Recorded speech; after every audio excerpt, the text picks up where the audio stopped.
doenças das sociedades decadentes, ameaças terríveis para o futuro, às quais se junta a descrença amarga e destruidora de tantos jovens que só creem na sua riqueza, só honram os sucessores e se julgam vencidos, antes de descerem a arena.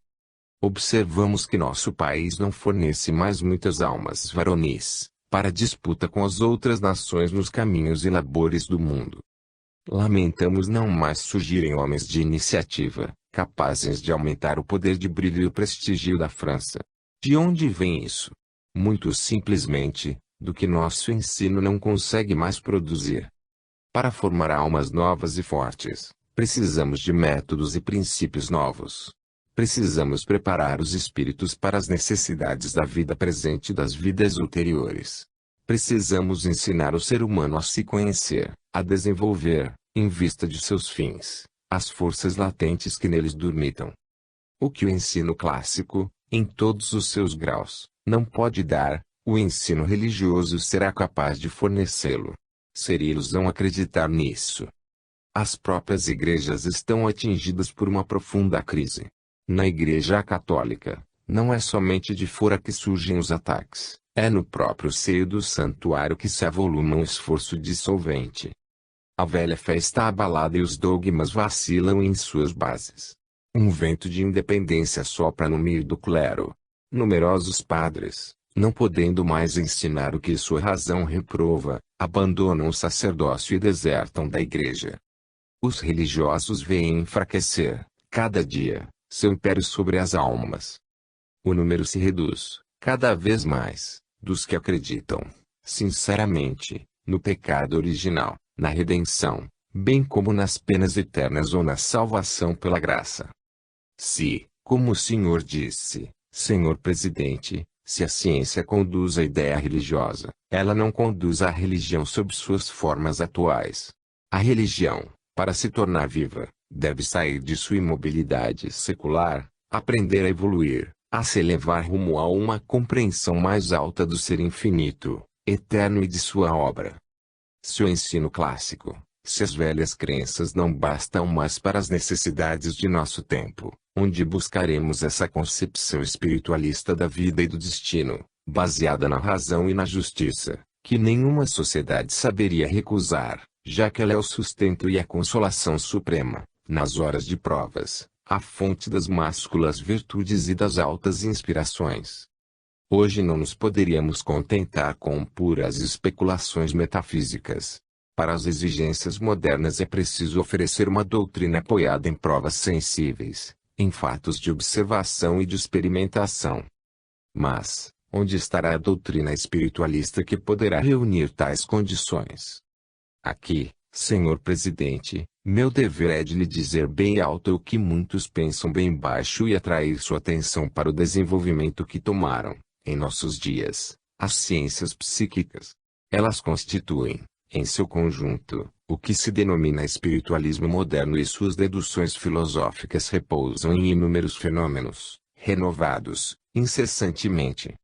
Essas ciências, tão injustamente discriminadas outrora e melhor conhecidas e mais justamente apreciadas hoje, já oferecem à psicologia recursos suficientes para uma base experimental ao princípio da imortalidade. Graças a elas, a sobrevivência da alma e suas manifestações, além da morte, deixaram de ser uma simples hipótese para se tornar uma certeza. O senhor o sabe, senhor presidente, já não é mais somente do rol dos pesquisadores obscuros que se elevem agora as afirmações, os testemunhos, é do seio das corporações dos sábios.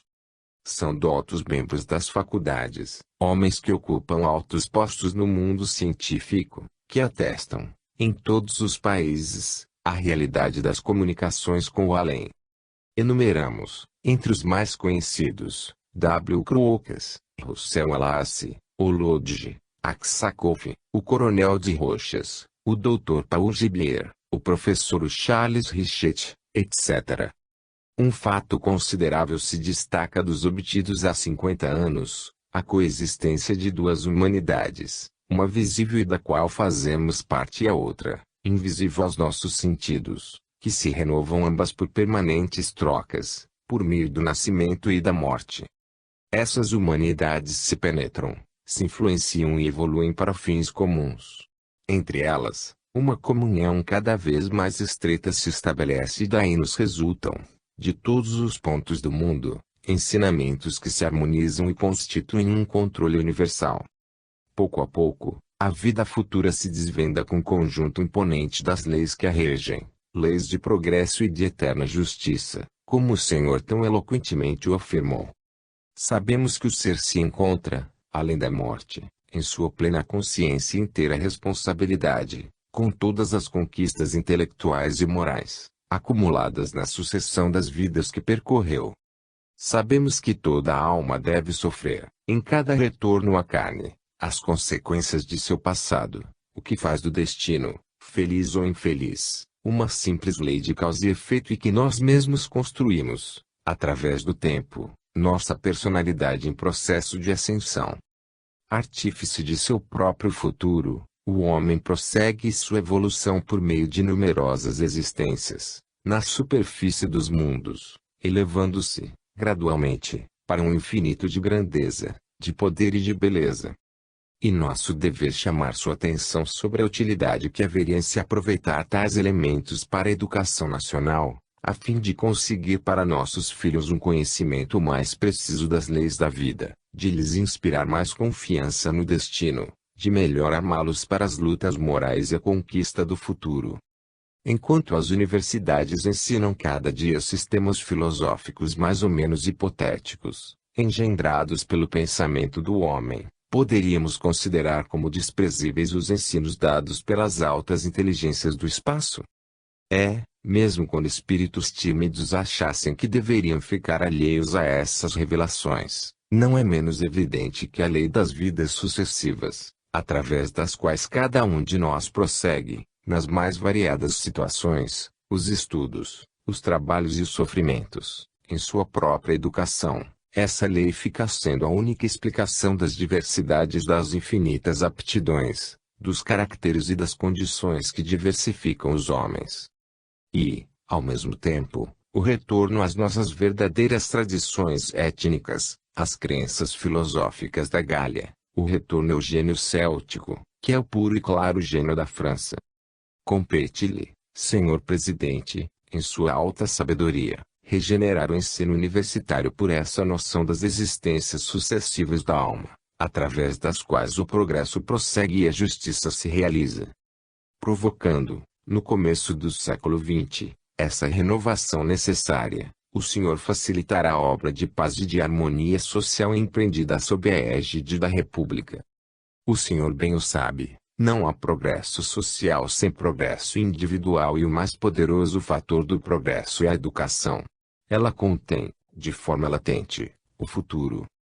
Todavia, nenhuma educação será eficaz, se não se inspirar no estudo completo da vida, a vida sob suas duas formas alternantes terrestre e celeste, a vida em sua plenitude, em sua evolução ascendente para os cumes da natureza e do pensamento.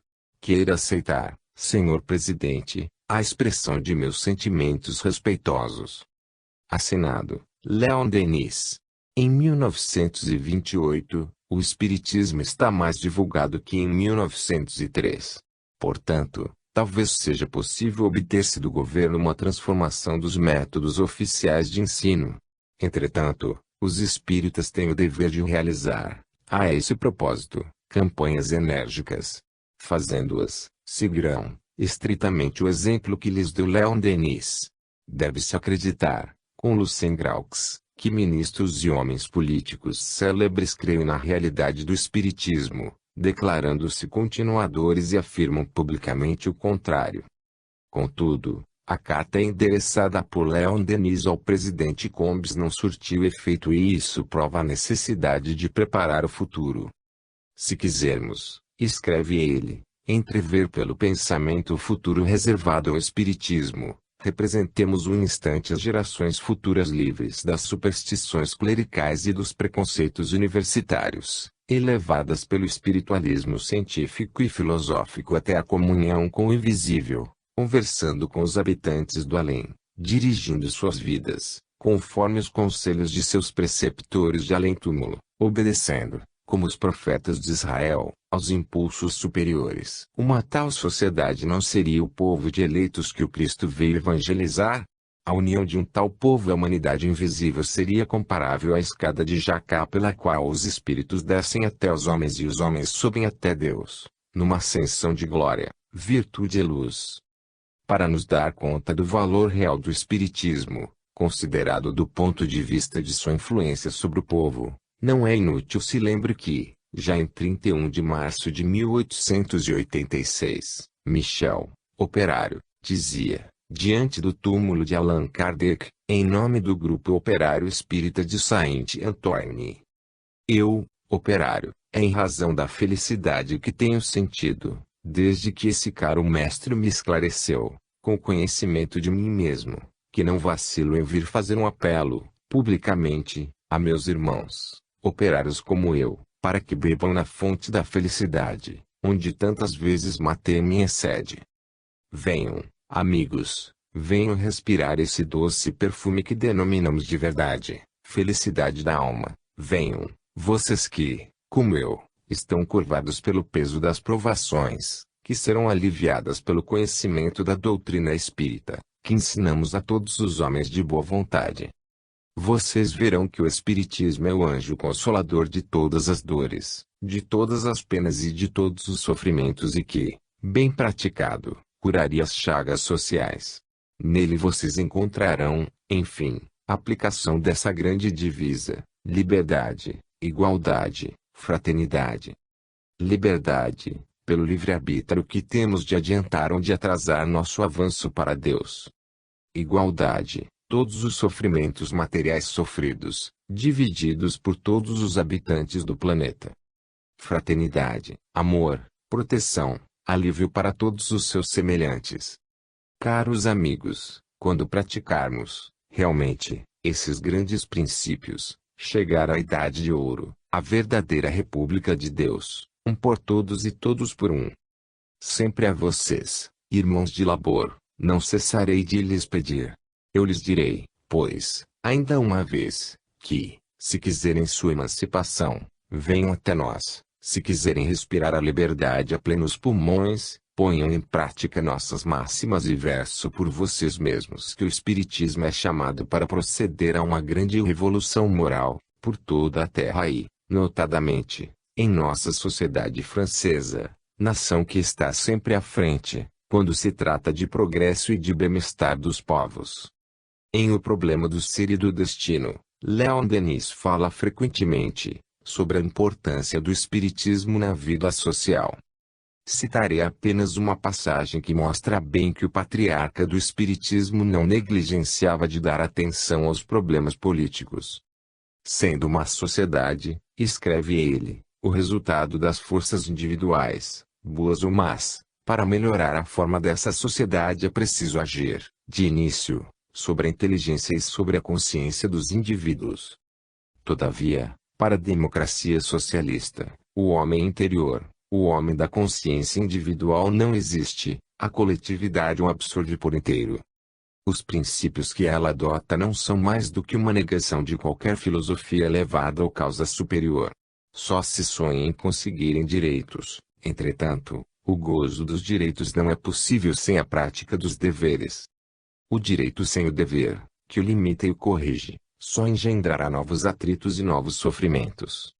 Eis porque o impulso formidável do socialismo só faria deslocar os apetites, as cobiças, as causas de mal-estar e substituir as opressões do passado por um despotismo novo, mais intolerante ainda.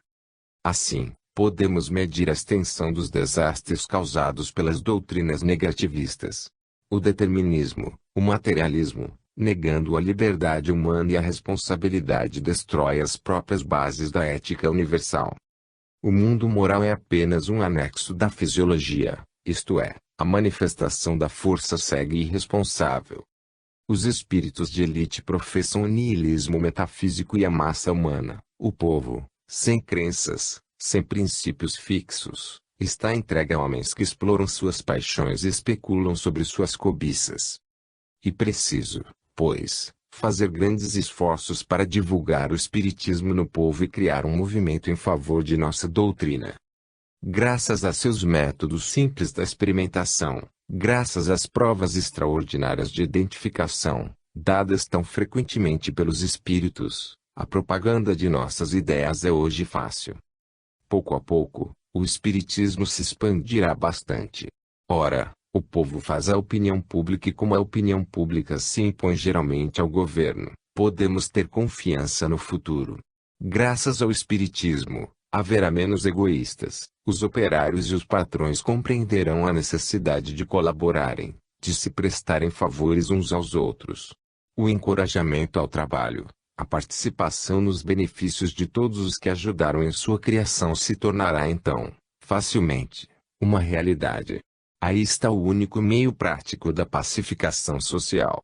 Para os que estivessem tentados em pensar que a colaboração das classes é uma utopia, desejo reproduzir um artigo aparecido em Batementes et Travaux Publics, de quinta-feira, 15 de abril de 1928, sob o título L'esprit nouveau des syndicats ouvriers.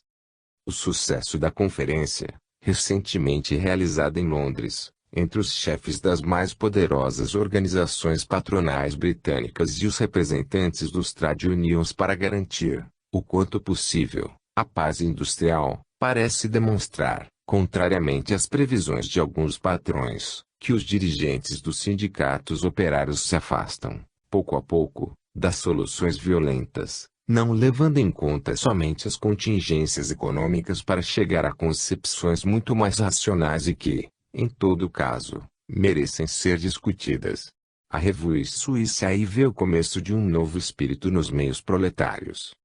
Desejar-se-ia que nessas classes, escreve ela, os operários evitassem perturbar a produção e, o quanto possível, não recolhessem da luta um prejuízo tão grande ou maior ainda que o sofrido pela indústria e pela comunidade. Também se começaria, nessas esferas operárias inglesas, a ver melhores as coisas econômicas e a compreender a falsidade e a ação nefasta da política de luta das classes e se chegaria a um consenso com os patrões. Acredita-se que, com um exame comum de todas as questões relativas à produção, por meio de um entendimento sobre todas as diferenças que separam os interessados, cada um obteria mais vantagem que no sistema de confronto dos interesses, origem de tantas lutas, greves, violências e ruínas. Coisa curiosa, o mesmo movimento parece se manifestar igualmente na Holanda, onde as federações industriais, patronais e sindicais aceitaram trabalhar em colaboração. É uma ideia que contradiz as velhas fórmulas marxistas sobre os explorados e os exploradores e que afasta, evidentemente, a luta das classes. Ela acabará por triunfar na Europa, num tempo mais ou menos longo, como triunfou nos Estados Unidos. O socialismo da luta das classes, diz a Revue Suisse, só tiveram na América poucos adeptos e até o sindicalismo goza ali de um papel secundário. O que não impede que os salários lá sejam mais elevados que entre nós, guardadas as devidas proporções. Isto não comprova que é falso dizer, como fazem muitas vezes os líderes intelectuais de nossos operários, que todas as conquistas sociais das últimas décadas são devidas à ação de organização sindical e socialista. Todavia, mesmo a Federação Americana dos Sindicatos Operários que, até aqui, jamais reconheceu os princípios internacionais e antimilitaristas dos camaradas europeus e que sempre se recusou filiar-se à Internacional Sindical, a Federação Americana dos Sindicatos Operários, dizemos, parece querer ir mais longe com conquistas maiores que as organizações sindicais inglesas e holandesas. Numa de suas últimas declarações, a direção da federação afirma entre outras, que o sindicalismo está prestes a facilitar a cooperação dos operários com os patrões, em vista da prosperidade da obra comum. Essa maneira de ver não pode impedir de levar os patrões a considerar, de seu lado, que o entendimento de todos os profissionais é ainda a melhor das políticas.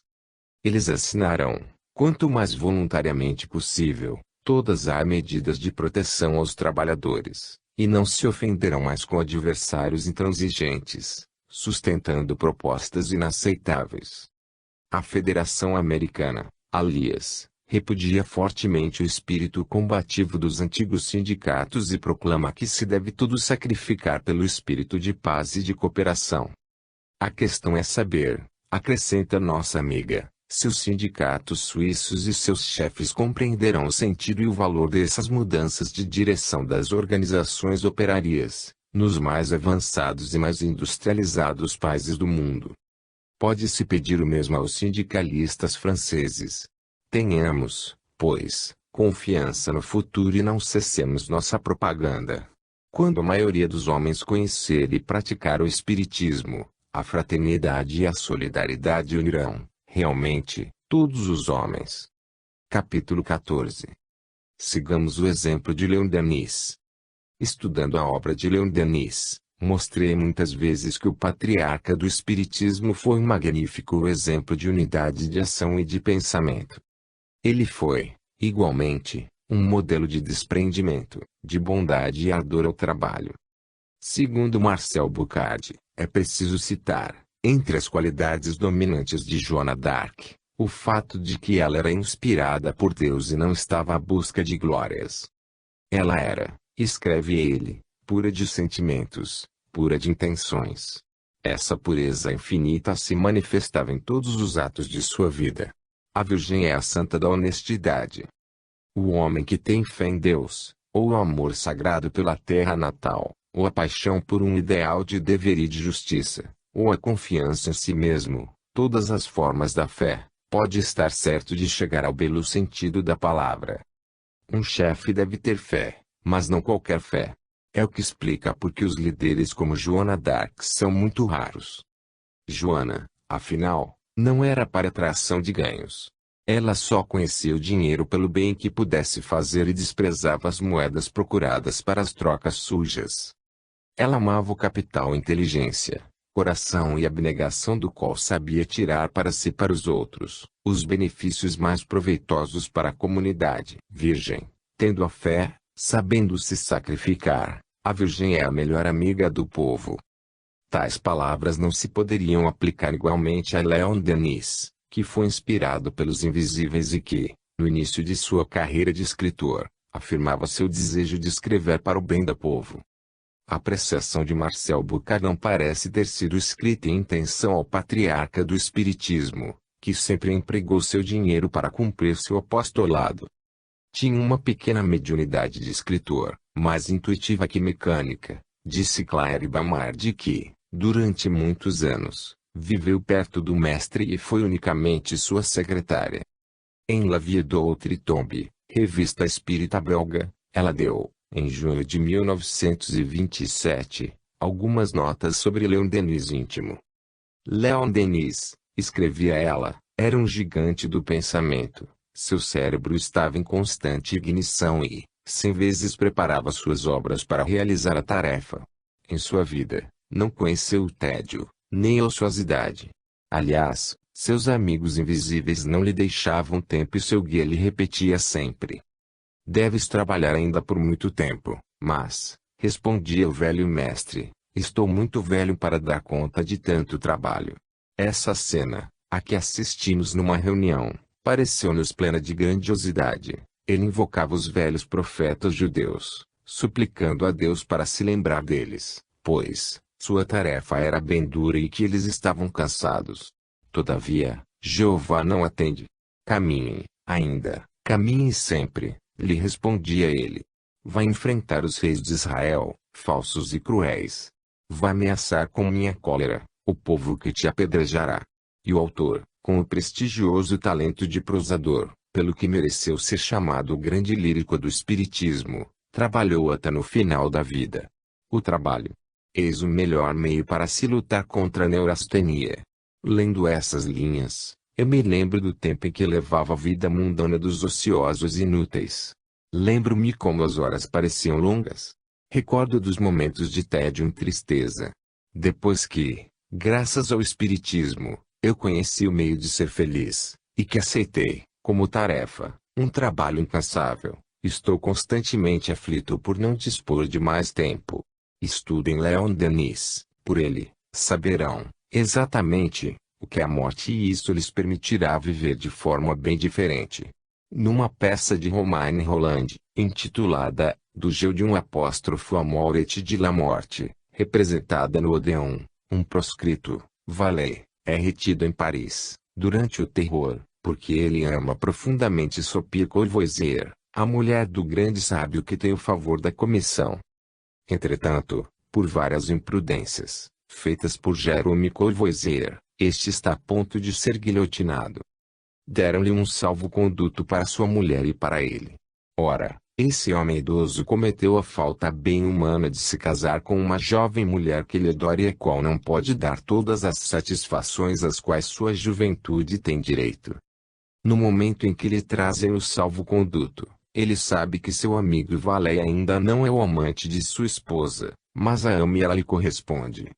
Com uma grande nobreza de alma, ele se sacrifica, ele que está tão perto do túmulo e quer dar a sua esposa e a Valet o salvo-conduto que lhes permitirá fugir de Paris para o estrangeiro. Diante dessa generosidade, Sophie Courvoisier compreende a que ponto deve ceder a paixão humana e se dá conta do devotamento maravilhoso daquele que foi seu companheiro e rasga o salvo-conduto que lhe era destinado, dizendo a Valet: "Você deve aproveitar o que lhe está ofertado." Ao mesmo tempo, ela lhe diz que, se não fugisse, morreria. Valet, sacudido por um tremor: "Morrer? Não. Não. Não quero. Morrer. Abominação." Jérôme, calmo, preso, dentro de 1 hora, julgado amanhã de manhã e guilhotinado, de tarde. Valet, fora de si, amanhã, de tarde, a estas horas, um monte de carne jogado na carroça e lançado numa pilha. Eu. Jamais. Não quero. Salve-me. Jérôme, prepare-se para fugir. Valet, tenho vergonha. Sophie, vai a ele e lhe joga um casaco nos ombros. Nós os salvaremos, amigo. Valet, tenho vergonha. Sophie veste, maternalmente: "Não, não tenha vergonhas, quero que você viva. Ficarei feliz que você ainda viva." Valet, eu a odeio e eu a desejo. Não me posso conformar em perdê-la. Ó deuses! Que se passa? A humilhação me esmaga. Sophie, para encontrá-la enfrentei 1000 mortes e só tremi com receio de jamais revê-la. E agora, não posso mais suportar o pensamento da morte. Não, não me olhe com seus olhos de piedade. Que desgosto eu lhe inspiro. Se Valet tivesse conhecido o espiritismo, teria medo da morte? Não, teria sido como os gauleses, que iam ao combate a peito aberto e não se davam mesmo ao trabalho de retirar do campo de batalha os despojos de seus soldados mortos. Muitos de meus leitores já conheciam, antes de lerem meu livro, as obras de Léon Denis. Desejaria que fizessem um estudo profundo de seus livros. Alguns, talvez, jamais tiveram a ocasião de ler nosso mestre. Espero tê-los animado a possuir em sua biblioteca toda uma parte da obra do patriarca do Espiritismo. Desde que comecei minha atividade de propaganda espírita, recebi muitas cartas, nas quais criaturas desoladas me confiavam suas angústias e me diziam: "O senhor acha que a felicidade existe? Como poderei conseguir um pouco dessa felicidade?" A todos eu respondia: "Comece lendo depois da morte." Recebi cartas comoventes, cartas de pessoas que, graças a essa obra, puderam evitar o suicídio, essa coisa tão tenebrosa em suas consequências espirituais. E um simples gesto, um momento de coragem ou de loucura, mas esse pequeno gesto produz no além consequências terríveis. Somos levados, por vezes, a pensar na quantidade de milhões que são, cada mês, gastos pelas nações para manter seus armamentos. Será isso necessário no estado atual da civilização? Já se pensou nas inúmeras misérias que esses milhões poderiam socorrer? Por profissão, sou obrigado a estar nos diferentes quarteirões de Paris, a qualquer hora do dia ou da noite. Quantas vezes tenho visto, com o coração sangrando, sobre um portal, um pobre velho ou uma pobre velha que, mesmo no inverno, dormem lá, embolados. Porque, em nossa civilização, há pessoas que podem, sem remorsos, tomar, nos restaurantes de luxo, refeições de 300 francos por pessoa, enquanto que pobres humanos, apesar de seus esforços na busca de trabalho, estão reduzidos à mais negra miséria. Porque os que têm bastante fortuna arriscam no jogo, numa noite, vários milhões. Porque mulheres exibem colares custosos, sem mesmo pensar em suas irmãs em humanidade que a sorte ingrata reduziu à mendicância. E que, como dizia Leon Denis, em Lyon, em 1906, em nossa época, os progressos materiais são imensos, nem por isso o homem não se tornou melhor. Ele não tem nenhum ideal nobre, nenhuma noção clara de seu destino. Ao sopro da descrença e do materialismo, o fogo das paixões, dos apetites e dos desejos aumentou em proporções inquietadoras. Quando os espíritas forem a maioria, certamente não haverá mais tais desigualdades sociais. Compreendendo seus deveres de solidariedade, os ricos não abusarão mais, escandalosamente, de sua fortuna e dela se utilizarão, razoavelmente, para atenderem às suas necessidades e ajudarão os deserdados da sorte, fazendo os esforços necessários para evitar a miséria humana. Para apressar essa época feliz, trabalhem, amigos leitores, em divulgar nossa doutrina. Fazendo isso, agirão também em prol de uma sociedade melhor, pois, estarão se preparando para uma nova era, em que reinarão na terra a paz, a fraternidade e a felicidade geral. Fim.